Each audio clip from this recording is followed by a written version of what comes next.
Imagine being trapped in a place where the fire burns, but gives no heat, and the fog breathes like a living beast. This isn't a movie plot.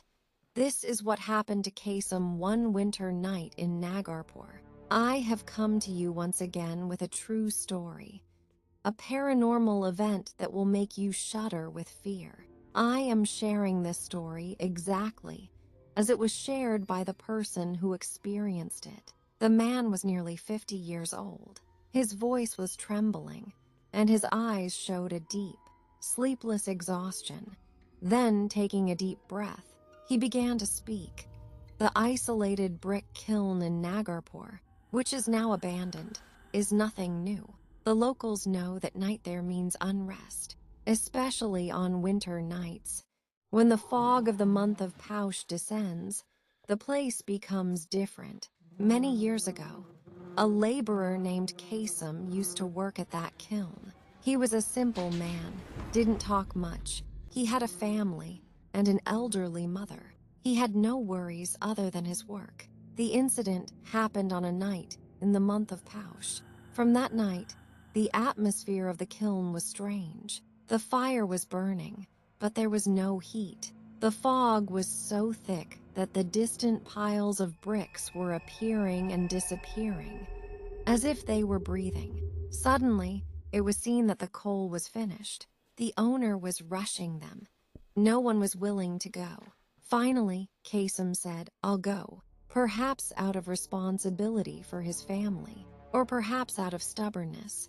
No one knows to this day. With a lantern in hand, when Kasem entered the kiln, there was an abnormal silence around him. There was no sound of insects, no wind, only the faint roar of the fire. As he reached the chimney, his chest felt heavy. Suddenly, he stopped. Beside the pit of fire, someone was standing. At first, it seemed like a human, but as his eyes adjusted, he realized it looked like a human, but it wasn't. The figure was unusually tall. Its body was trembling in the firelight. Where the face should have been, there was nothing, only two hollow pits. They were glowing like fire. Kasem wanted to back away. Right then, the cries of countless people entered his ears from all directions. Someone was screaming, someone was shrieking, someone was whispering, "Set us free, set us free." In an instant, that shadow lunged at him. Kasem only felt as if fire-drenched nails were sinking into his back. His body was freezing. He wanted to scream but couldn't. Unknown faces were flashing before his eyes. Burnt, distorted, bloody. Then darkness. The next morning, Shucker Sirdar went to the kiln and found Kasem lying there. His body was cold as ice. There were deep claw marks on his back, burnt wounds. It looked as if fire and claws had been used together. Kasem did not regain consciousness for 3 days. When he woke up, he said only one thing: "Many people are trapped there. They burn to death." After that, Kasem never went to that kiln again. Not only that, he trembles whenever he sees fire. Even today, the people of Nagarpur say that if someone passes by that kiln on a foggy night in Poush, a red light can be seen even if no fire is burning.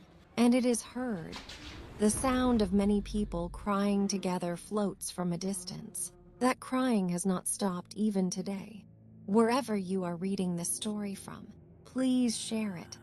Let the brothers and sisters living abroad know this is not just a story. It is a terrifying reality of our country.